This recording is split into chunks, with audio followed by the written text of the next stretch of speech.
झगड़ा कोइले बा जो बोला के ले आओ तो करा के चलो आवा बरा तार हिसाब कहिए देता नी ये रोज रोज के ड्रामा बनौले बानु तू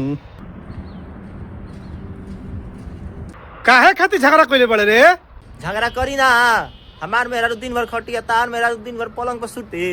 खाली तोरे मौगी खटेले हमार मौगी काम ना करेले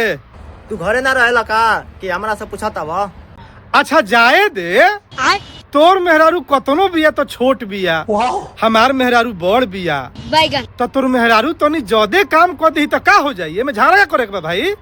ना हो ऊ बाजा ना बाजी हमार मेहरारू बीए पास ही तार मेहरारू 10वां पास हमार मेहरारू ढेर पढ़ल बिया तहार मेहरारू कम काम करी तार मेहरारू कम पढ़ल बिया ज्यादा काम करी बैठला से ना होई सुतला से अंकल खबरदार तू बहुत हमरा मम्मी के शिकायत कर देला कहत रहा कि हमार मम्मी 10वां पास हिया आ तहार मेहरारूआ बीए पास कइले बिया त तहार मेहरारूआ बीए पास क के डीएम बन गई बिया का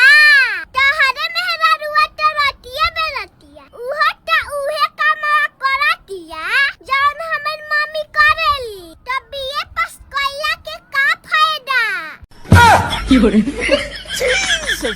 मिस्टी ये गलत बात बा तू अंकल संग मुंह मत लड़ावो पापा तू चुप रहा